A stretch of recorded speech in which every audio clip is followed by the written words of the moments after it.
इथे फक्त दागिने नाही तर पिढ्यानपिढ्यांचा विश्वास मिळतो. परंपरेची झळाळी आणि विश्वासाची खात्री. कैलास अडगावकर ज्वेलर्स, दत्त मंदिर बस स्टॉप, नाशिक रोड. समस्त कुंभमेळा 2027च्या पार्श्वभूमीवर मुख्यमंत्री देवेंद्र फडणवीस साहेब यांच्या प्रमुख मार्गदर्शनाखाली मुंबईतील सह्याद्री राज्य अतिथीगृह येथे आढावा बैठक संपन्न झाली. नाशिकमध्ये येणाऱ्या कोट्यवधी भाविकांच्या सुविधेसाठी, पायाभूत सुविधांच्या बळकटीकरणासाठी आणि विकास कामांच्या जलद अंमलबजावणीसाठी महत्त्वाच्या निर्णयांवर यावेळी चर्चा करण्यात आली. नाशिकच्या खड्ड्यांचा संदर्भात या बैठकीत महत्त्वाची चर्चा झाली. संबंधित विभागाला सूचना देण्यात आल्या. नाशिक शहराला जागतिक स्तरावर एक आदर्श आणि सुसज्ज तीर्थक्षेत्र म्हणून नावारूपाला आणण्यासाठी सदैव तत्पर आहे. आज आम्ही MNGLच्याही लोकांना बोलवलं होतं. नाशिकमधला मुख्य प्रॉब्लेम हा MNGL मुळे झाला आहे. सगळे रस्ते MNGLला आपण पाईपलाईन टाकण्याकरता मान्यता दिली होती आणि ती महत्त्वाची आहे. गॅस पाईपलाईन, त्या गॅस पाईपलाईन टाकल्यानंतर घरोघरी जे कनेक्शन द्यायचे त्याला ते उशीर लावत असल्यामुळे जिथे पाईपलाईन टाकली आहे तिथे घरचं कनेक्शन देण्याकरता पुन्हा खोदावं लागेल, म्हणून आपल्याला रस्ता करता येत नाही आणि कनेक्शन अतिशय धीम्या गतीने ते देतात. फक्त 44,000 कनेक्शन त्यांनी दिले आहेत. आत्तापर्यंत 2 लाख कनेक्शन पूर्ण होणं अपेक्षित होतं. एकूण 4 लाख कनेक्शन आहेत, पण 2 लाख आत्तापर्यंत पूर्ण होणं अपेक्षित होतं.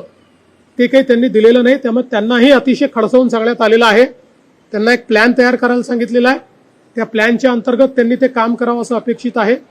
इतर आपल्याला कल्पना आहे की आता एकाच वेळी कुंभमुळे खूप कामं नाशिकमध्ये चाललेली आहेत.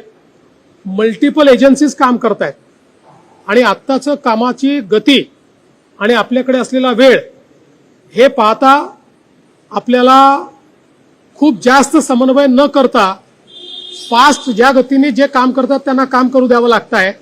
याचेही काही प्रश्न निर्माण झाले आहेत. तथापि महानगरपालिकेला सूचना दिलेल्या आहेत. त्यांनी सायनेजेस लावले पाहिजेत, बोर्ड लावले पाहिजेत.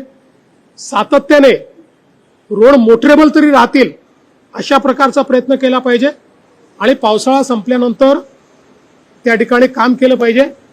आपल्या माहितीकरता एक मात्र निश्चितपणे सांगतो की विशेषतः जवळपास युद्धामुळे 3 महिने डांबराचं प्रोडक्शन हे बंद होतं. डांबर उपलब्ध नव्हतं. आता मी विशेष पत्र केंद्र सरकारच्या सगळ्या कंपन्यांना दिलंय आणि कुंभमेळ्याकरता डांबर राखून ठेवावं, त्याची क्वांटिटी पण आपण दिली आहे. आम्ही ॲडव्हान्स पैसे आपल्याला द्यायला तयार आहोत. आमच्याकरता ते राखून ठेवावं अशा पद्धतीची विनंती त्यांना केली आहे. यावेळी बैठकीला उपमुख्यमंत्री सुनेत्रा पवार, कुंभमंत्री गिरीश महाजन, मंत्री नरहरी झिरवळ, आमदार राहुल ढिकले, आमदार सीमाताई हिरे, आमदार देवयानी फरांदे, आमदार सरोजा हिरे, आमदार हिरामन खोसकर, विभागीय आयुक्त प्रवीण गेडाम, कुंभ आयुक्त शेखर सिंह, मनपा आयुक्त मनीषा खत्री यांच्यासह इतर लोकप्रतिनिधी आणि संबंधित अधिकारी उपस्थित होते. NCN न्यूजसाठी सचिन दिवटे, नवीन नाशिक.